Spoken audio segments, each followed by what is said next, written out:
Bien en santé, votre bien-être au quotidien. Isabelle Huot. Là, je vous parle d'un important problème de santé publique. C'est vraiment un enjeu. À chaque année, 30% des personnes âgées de 65 ans et plus sont victimes de chutes. Je l'ai vécu avec mon père à l'âge de 80 ans. Puis après ça, sa santé s'est mise à décliner, perte d'autonomie. Puis je trouve qu'on en parle trop peu de cet enjeu-là. Et pour en discuter, je reçois Doug Boucher parce qu'on va parler des chutes, oui, mais il y a des facteurs de risque reliés aux chutes, puis on pourrait prévenir la majorité des chutes là, chez les aînés. Absolument. C'est un choix personnel de vie très tôt. Moi, je te dirais, là, si tu as 45 ans là, à partir d'aujourd'hui, pense qu'un jour, tu vas être vieux, pense qu'un jour, tu as des risques de voir ta masse musculaire diminuer, et tu as deux choix importants que tu peux faire pour ta santé aujourd'hui. Bouger, faire de l'exercice et t'alimenter correctement. Et si tu fais ça dans un but là, de longtemps, tu vas réduire tes risques. On dirait que les gens sont pas sensibles à ce que tu viens de dire à 40 ans, 50 ans. Ils vont dire, ben non, on s'en fout, là, c'est dans 30 ans. On peut-tu vivre aujourd'hui, profiter de la vie aujourd'hui, puis on s'en fout pour plus tard. Mais avant de donner des solutions puis de parler des facteurs de risque, j'aimerais ça que tu me donnes, tu as d'autres statistiques qui sont quand même assez alarmantes, là. Ben oui, écoute, au Québec, entre 2000, j'ai des stats pour 2000 à 2019, là, il y a eu 21 600 décès au Québec, donc à peu près 1100 décès par année. Puis ça, pour les personnes de 65 ans et plus ont représenté 92% de ces décès. On a 21 433 hospitalisations par année en raison des chutes. Les personnes de 65 ans et plus représentent 71% de ces personnes qui se rendent à l'hôpital pour ces chutes. Une autre statistique intéressante, on a 1 million de personnes âgées de plus de 65 ans et plus qui vivent à la maison. Un tiers de ces personnes vont faire une chute dans l'année qui suit. C'est énorme. C'est assez... C'est quoi, Denis Boucher, les facteurs de risque de chute, là? Je comprends, mettons, la malnutrition. Je pense à mon père, il mangeait presque pas, il mangeait pas assez de protéines. J'avais beau donner des suppléments, genre Ensure, Glucerna, il arrivait pas à manger un nombre de calories suffisant dans la journée. Ouais. Il y a un facteur social que je te dirais qui est important, c'est que quand tu vieillis et que tu es seul, qu'on te parque dans un foyer, qu'on va plus te voir, qu'on t'abandonne, un humain qui n'a pas d'objectif dans la vie est un humain qui est en train de dépérir.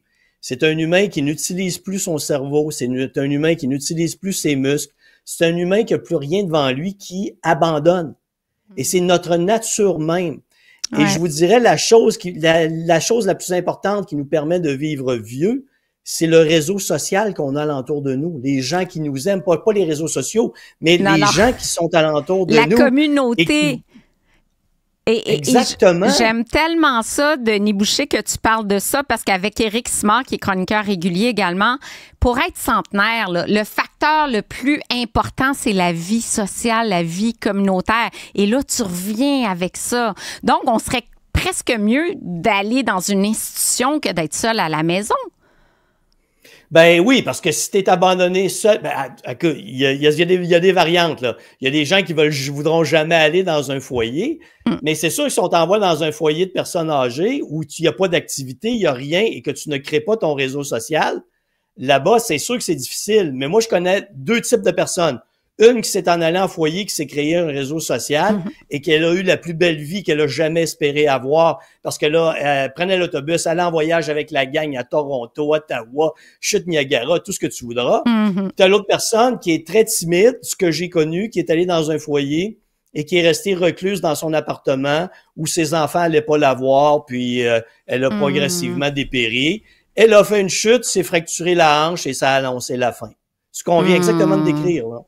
Donc, la solitude, c'est un facteur de risque. La dénutrition, c'est un facteur de risque. Ne pas manger suffisamment, pas assez de protéines. C'est quoi les autres facteurs de risque de la chute? Pas assez de force musculaire?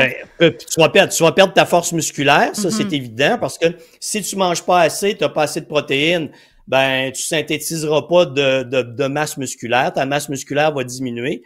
Avec la diminution de ta masse musculaire, ce qui arrive, tu as moins de force. sais, tu vois des gens qui marchent, là, les jambes bien droites, là, c'est saccadé comme un robot parce qu'il n'y a plus de flexibilité au niveau de la musculature. Ça, c'est un aspect.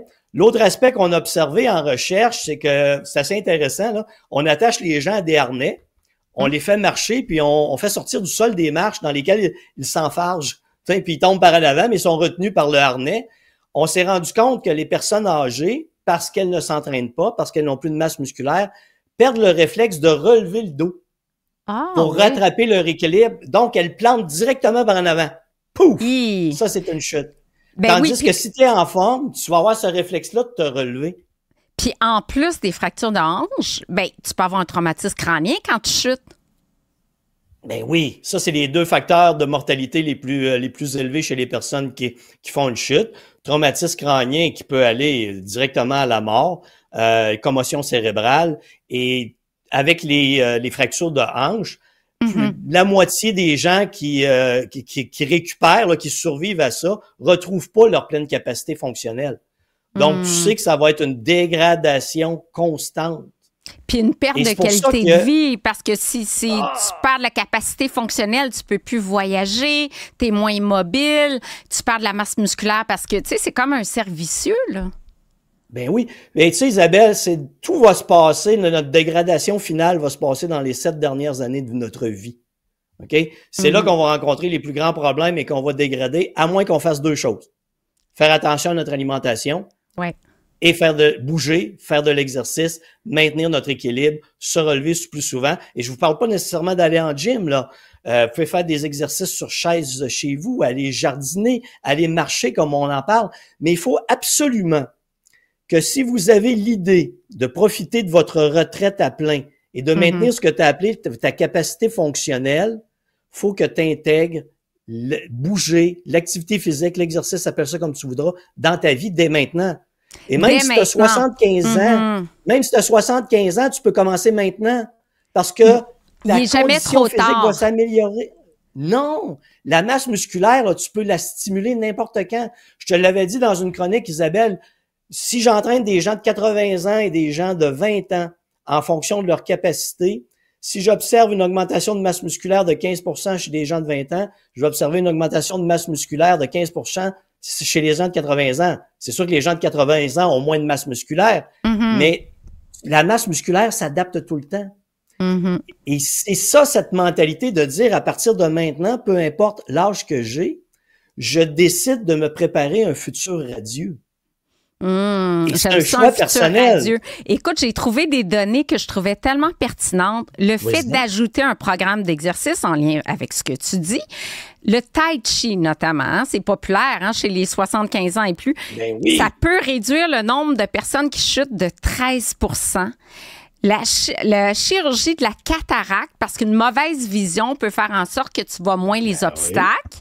Ça peut réduire le risque de chute de 34%. Le fait d'adapter également le domicile. Donc, mon père, j'ai mis des barres d'appui. Ça aussi, ça peut aider à ne pas chuter. Puis écoute, dans les recommandations, c'est un document du gouvernement, je vois la prise de suppléments de vitamine D peut réduire le risque de chute de 27%. Parce que, justement, on renforce la masse osseuse. Ben oui. Un autre élément que je vais te mentionner, et c'est un appel à nos maires de nos villes, déneiger les rues correctement, s'il vous plaît. Hey, l'environnement, la glace, les gens veulent plus sortir, c'est trop dangereux. Oui, l'écologie, c'est beau, mais quand t'enfermes tes personnes âgées parce qu'ils ont peur de sortir, parce que tu appelles ça une éco-route, puis dans le fond, c'est une route juste sur la glace parce que tu l'as pas déneigé, t'as pas mis de déglaçant, il faut que tu aies une vision un petit peu plus globale de ce que c'est l'humain, de ses besoins, et lui permettre de rester mobile même l'hiver.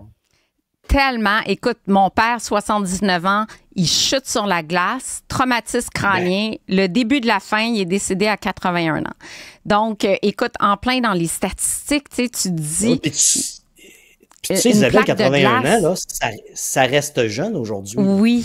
Oui, ça reste jeune. Ton père aurait pu avoir encore de belles années. Ben oui, faites attention, un peu de respect pour la population.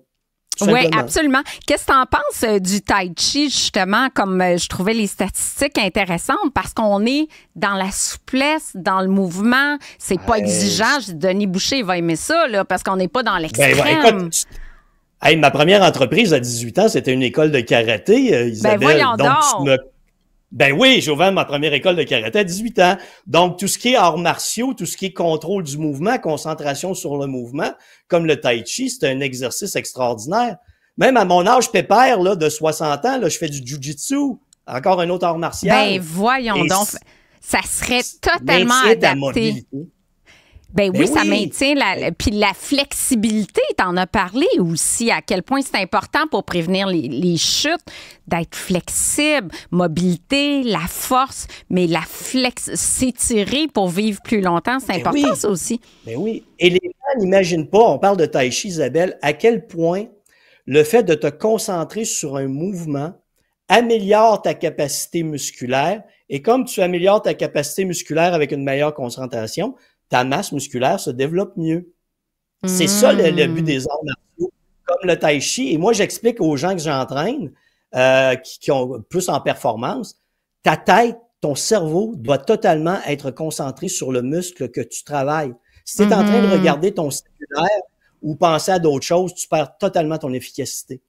Connexion, cerveau, corps humain, très important. Très important. Qu'est-ce que tu dis à une personne de 75 ans qui dit « Il est trop tard, je peux pas bouger, j'ai jamais bougé de ma vie, j'attends de mourir. » Fausse croyance. Fausse croyance. T'es pas obligé de mourir à 75 ans. Tu peux, hey, je vais te donner un petit exercice simple, Isabelle, là, qui peut changer la vie de nos personnes de 75 ans. Okay? Tu es assis sur ta chaise, tu places les 2 mains sur ta table, hein, et tu fais 10 squats par jour. Oui, ou c'est 2 parfait, jours. ça. Oui. Dans 3 semaines, tu vas avoir une amélioration de la capacité des muscles de tes jambes. Après, tu vas être capable de sortir pour aller marcher 1 demi-kilomètre. Plus loin dans le temps, tu vas aller marcher 1 kilomètre. Et tu vas te sentir moins essoufflé. Tu vas te sentir plus en forme. Tu vas te sentir mentalement plus efficace. Tu vas te sentir beaucoup plus jeune. Et là, tu vas dire, waouh, même si j'ai 75 ans, il me reste peut-être 15 ans devant moi et je choisis de les vivre au maximum de mes capacités. La croyance que tu es fini à 75 ans, si tu fais rien, tu vas confirmer toi-même que tu es fini. Mais si tu ne l'acceptes pas et tu commences par des petits pas, des petites stratégies simples, tu vas progresser et avoir une forme physique exceptionnelle à 75, 80, 85. Les petits pas, c'est tellement ça et tu regroupes beaucoup ce qu'on dit toujours avec nos chroniqueurs réguliers. Merci infiniment, denisboucher.com, pour suivre ton blog, tes programmes et on se dit à très bientôt. Bye bye! Bye!